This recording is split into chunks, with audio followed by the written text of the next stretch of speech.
Special meeting of North Smithfield Town Council, October 7, 2019 is called to order. First item is the prayer to pledge.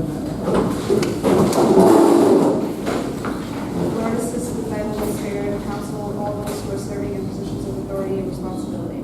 I pledge allegiance to the flag of the United States of America and to the republic for which it stands, one nation, under God, indivisible, with liberty and justice for all.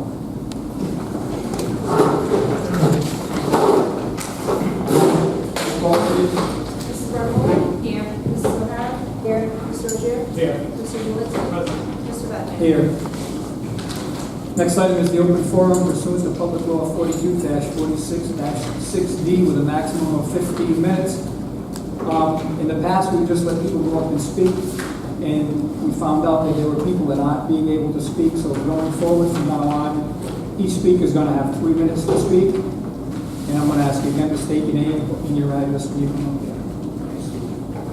I don't understand that rule. What happens if there's 6 minutes left over or 12 minutes left? 3 minutes per speaker, Mike.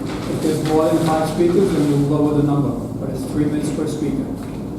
That's the rule that I've implemented now. That's my prerogative, Mr. Clifford. Right now, you're using your 15 minutes. You're using the 15-minute timer. Do you want to speak at the podium? Because we're on the 15 minutes, and so if you're up there, this is your 3 minutes. I think this is heavy word on the sheet. I think people have already signed up ahead of me to speak. I don't have that sheet.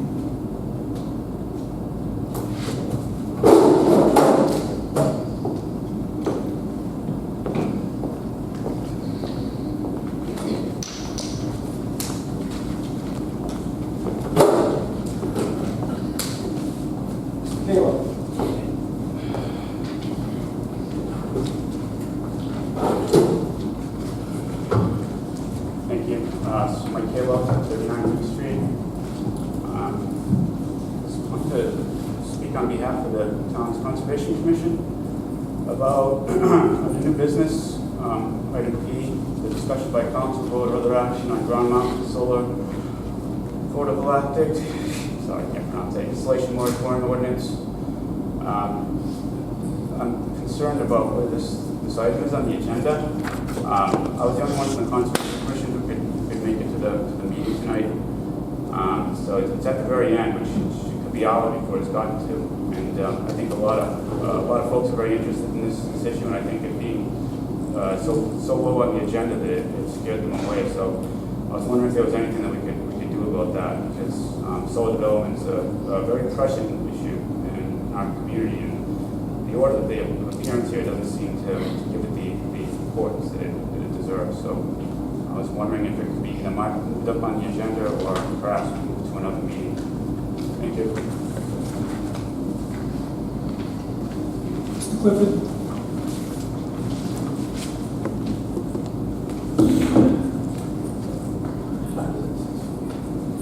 I'd like to first say that with regard to the fund account and the utilization of solar revenue being dedicated and transferred to a fund for capital, I'd like to really see a statement from the town auditor and the finance director in writing conferring that it meets accounting standards and is not in conflict with state laws.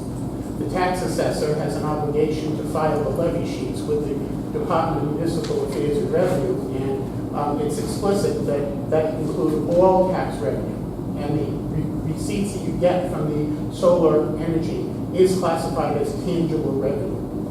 So I don't know how you're in compliance with the law, and I don't know why Mr. Bagney insists on saying it's not going to impact the base of the levy. It most certainly is. So I'd like to hear from them in writing, and I'd like the council to ask for that statement in writing from both of those individuals.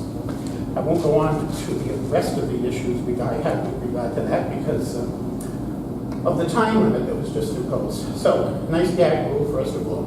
Regarding the OMBR subcommittee that we formed at the last meeting, I read the motion, I listened to the tape of the meeting and heard the exact motion, and I hope that's reflected in your minutes. I wonder if any of you have attended OMA seminars sponsored by the Attorney General. Have any of you attended? Okay, that might explain why there's some discrepancies here.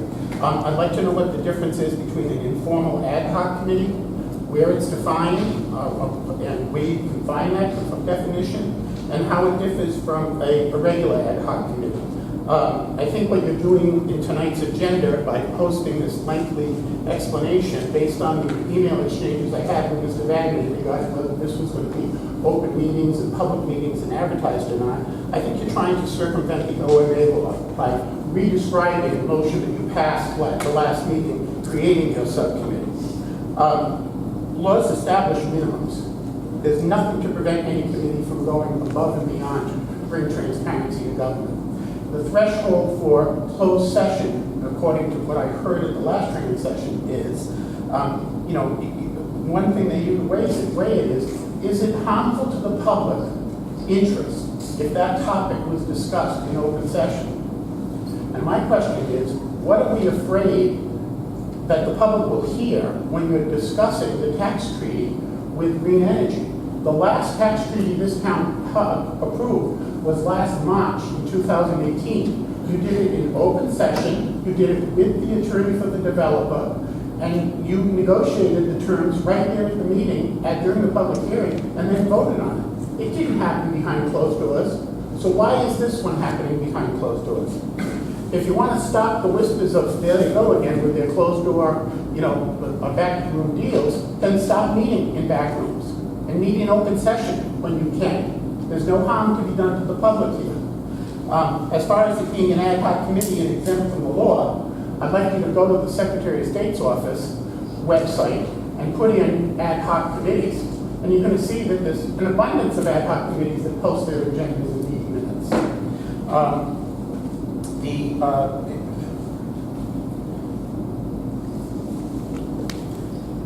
I can understand the creation of a subcommittee to save all of you the time of having to sit at one meeting. I just don't understand the dire need for secrecy. And I think you'd be doing a lot to bring forward transparency by acting in the transparent means and having that discussion in an open forum. It's not a big burden to give a 48-hour notice of the meeting. I'm sure even if you have these informal meetings, you're going to have to give them 48 hours notice. It's hard to coordinate the schedules of 5 or 6 people. So it's no big deal in my mind.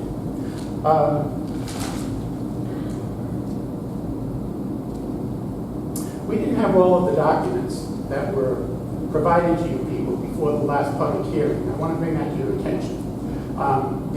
You were reading from a document that said he was going to provide $8,000 per megawatt for the dismantling, 8,000 and change. That document that you read from was not posted on the county website with the tax treaty and the tax agreement. I just want to bring that to your attention. So I think it was unfair that we didn't have that because I kept trying to figure out what Paul Zielinski was talking about. And then when I watched the video and listened to it again, I went to the town website and I went to the town clerk's office and asked to see the packet you people had. And not all of those documents were available to the public before the public hearing. I also don't understand the purpose of having a public hearing on a draft tax treaty agreement when you change the agreement before you vote on it. Shouldn't we be having a public hearing on what you actually are going to take action on? It's an exercise in futility to come to a public hearing on a draft resolution that you intend on changing 7 different ways. So I think the whole thing was kind of a sham. With regard to the MBRTF and the issue with the drop lines, I'd like to know how many employees are going into this building. Because at one meeting of the MBRTF, I heard the architect mention a number in the 30s.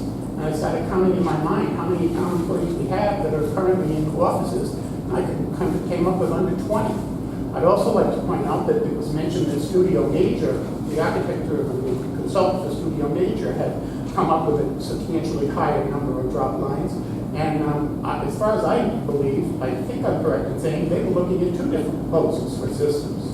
So I don't know which one we're looking at now, but I think there were 2, I think.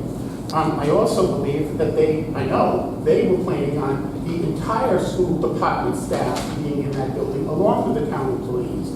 You're not having near that number of employees working in that building. So the numbers for the drop lines wouldn't be the same in parallel. You know, I think with regard to the, going back to the fixed asset account, I don't know what the big deal is with just every year asking for a simple statement from the tax assessor of what is the revenue that we are going to receive in lieu of taxes, considered tangible tax revenue from the solar arrays in the town. And then, when you set your budget, just simply use that amount of money to allocate to capital in your budget. You haven't even defined the process for tapping that account in your ordinance, nor did you describe what is capital in your ordinance. Capital, road repaving, for instance, right now is an expenditure in our general fund budget. It's not listed under capital, and I don't know that it can under the common statements. So I think you have a lot of homework left to do before you pass that fund balance ordinance and trap yourselves into an automatic tax increase for the residents. I did ask at the last meeting that you check with the tax assessor and have her give you the number of revenue that you're going to lose from National Grid next year. She should be able to calculate that very easily. I think it's set into a program probably. And she can tell you how much money you're going to lose before you even start the budget process. So I think you're pigeonholing yourself into, insisting that the taxpayers get a substantial tax increase next year by taking any action until you know how much money you're talking about. You don't even know how much more revenue we're going to be getting in new revenue. You haven't even determined the tax treaty agreement yet. The whole thing is backwards. In addition to that, you tell me when my 3 minutes are up, Paul, because I'm not timing it. That was about 10 minutes ago, Mike. Oh, okay. This is the issue, Mike, this is the issue. You get up there, you monopolize. Well, I've asked you... Mike, I'm speaking No, now. I'm speaking. I've asked you several times, Paul, to allocate the time between the number of speakers and then inform us when the clock starts and tell us when the clock stops. And you said I'm not doing that. Well, that's what the previous council president did, and if you want order to the system in equity, then that's what you'll do. Not blame it on the speakers. Mr. Clifford, I stated at the beginning, you had 3 minutes to speak. I'm not going to spend my time looking at the clock. You took well over 3 minutes to speak up there, and nobody stopped you, and nobody interrupted you. It's 3 minutes to speak. That's what I've said, because last week, or last meeting that we had, you got up there, monopolized the podium, and there was somebody else that wanted to speak, and we were out of time. Oh, who wanted to speak? Because you asked if there was anybody else who wanted to speak. Mrs. O'Hara and Mr. Zelensky let me know when we came out of the executive that there was somebody else that wanted to speak that I didn't see. Well, why didn't they tell you at the time? I don't know, I'm just telling you, we were out of time. He got up and I said that we were out of time. So I've set a 3 minute time limit, that's my prerogative to set. And you know what, if I need to bring a little timer, I will bring a little timer. But that's what we're gonna set, Mr. Clifford. 3 minutes is 3 minutes now. For everybody. If there's one person, it's 3 minutes. I don't care if there's 16 people. We'll divide it down and you'll have a minute. But if it's 3 minutes, that's what you get now. 3 minutes is It's the nice that your council members just sit there and let you impose these rules without even challenging. That's It's my prerogative. Fine. Then you shouldn't be the president. Let them know that. Next item is executive session of Rhode Island General Law 42-46-582, sessions pertaining to collective bargaining or litigation, or work sessions pertaining to collective bargaining or litigation. Opioids negotiation class action in regards to national prescription opiate litigation, MDL number 2804, North Dakota and Ohio, and potential litigation, town of North Smithfield, Rhode Island. Civil suit against those legally responsible for the wrongful distribution of prescription opiates and damages caused therein. Is there a motion to move to recess into executive session? Motion by Mrs. Zelinski. Is there a second? Second by Mrs. O'Hara. Any other discussion? Hearing none. Roll call vote. Mrs. Rockwell? Yes. Mrs. O'Hara? Yes. Mr. Rozier? Yes. Mr. Zelinski? Yes. Mr. Bagley? Yes.